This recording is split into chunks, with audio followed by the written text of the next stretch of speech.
Modern fatherhood is responsible for running a business, staying fit, and never dropping the ball. No matter what they say, I really want to still believe and still emphasize that a modern father is the provider, is the protector, the one who is expected to keep it all together for their family. And on the outside, for so many of us, it really seems like we are. Getting up before the sun, squeezing in a workout while the family is sleeping and the house is still quiet. The modern father powers through back-to-back meetings. He runs errands, he answers emails, he gets the kids to practice, and a lot of us even make dinner and cut the grass. And somehow through all that fatigue, you still make it to their games, you still make it to practice, you're able to coach, all will still smile. We're constantly switching gears, but we never really slow down. Behind all that, you're running on fumes.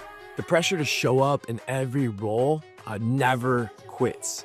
Husband, father, boss, coach. It's relentless. There is barely time to pause, let alone actually ask yourself, how am I actually doing? Rest feels like guilt and saying no feels like failure. And somehow, along the way, the man inside, the person you know, starts to fade. You lose your identity. So I guess the question is, how do modern dads like us balance fitness, family, and business, all while staying sharp and feeling alive? Modern fatherhood and the pressure that comes from it, it's backed by research. Did you know that 4 in 10 dads say that work interferes with family? Comment that I get from the guys I work with and from the research that we see is that dads often feel physically present, but emotionally completely lost.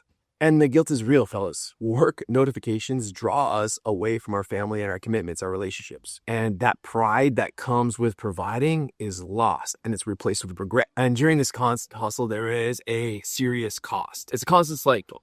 Sleep suffers, fitness is delayed, and stress rises because you're not taking care of yourself. You're not sleeping. It just goes round and round and round. Chicken or the egg, doesn't matter which one starts first. And this all leads to high anxiety. And when you have high anxiety, things are balled up, things are stressed, you're snapping at people, and the relationships around you are going to start to suffer. Now, it's important that you understand it's not just you. I mean, it was me for a very long time, and some days it still is.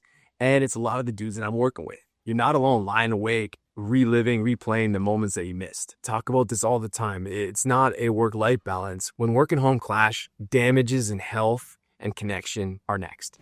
Now, studies show that work-family conflicts destroy mental health. In massive studies with dads, I mean, this seems like so logical and obvious, but they show that a high conflict equals poor well-being, which talks about a cycle, which leads to the cycle that I just talked about. Now, long hours with no flexibility lead to distress, but fortunately, control equals clarity, and clarity prevents resent. If you can become flexible and create discipline and routine in your schedule, you can improve your mental health and your energy. Job conditions often shape your ability to show up at home when treating your team, your employees in a certain way, how you're going to create their schedule so that you can make them more connection at home, because if they have more connection, clarity, and love at home, they're going to have a way better production once they get to your place of work. And that goes for you as well. Now let's talk about how living in fight or flight affects your parenting. Stress causes reactivity, not presence. Have you ever been there when your kid just says something and you snap and you realize that there's no reason for that, right? Or you snap at your wife, or you snap at your buddy, or you snap at maybe the umpire when you're coaching baseball. This affects your parenting. It also affects how you are viewed by the children when you're treating other people in the way that you might. Don't view this as failure. It's not. It's a chance to reset. So strategies that actually work. One, this is what I love to do, is set boundaries, define when work ends. For me, that is scheduling out my next day and physically closing my book, which means I'm closing my book on the day, and then do a little bit of breathing, go for a jog. Then I go home to meet my family, because now I'm in a place to receive that and to give them my attention, my love, instead of my stress, my reactivity. Use calendars like I talked about. I have a great system. If you want to learn more about that, check it out.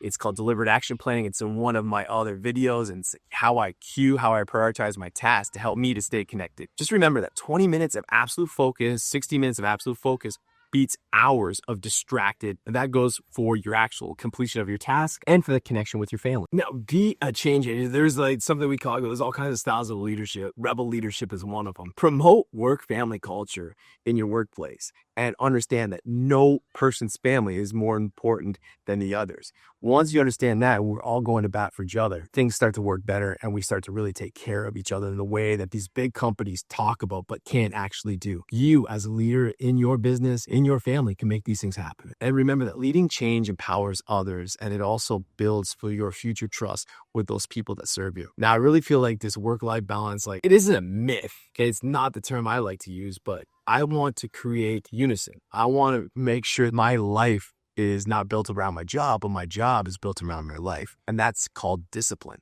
And that's how I do that. Prioritize and segment time for every role that you have. Compartmentalization increases your effectiveness. Choose tasks, prioritize them, and give them a lot of time where you're going to give it all your focus rather than just creating a wavy schedule that allows for too much time for you to procrastinate, too much time for you to get distracted. The aggressively masking program, of course, I've got to talk about it. It's a 16-week program. It promotes mental toughness, which is carrying on through setbacks. It teaches emotional precision, how to respond with clarity. Of course, the warrior mindset, which is relentless execution of your task, which allows you to act with consistency on no matter which mission you're taking on. And most importantly, during these 16 weeks, we will and you will focus. The return on investment is you will lead your family, your team, and your life with confidence, and we will create more time. We will buy back, so to speak, some of the time in your life. If you want to get on a call, go ahead, book a call, no strings attached, just you and I talking about what you got going on in your life and how maybe we can work together.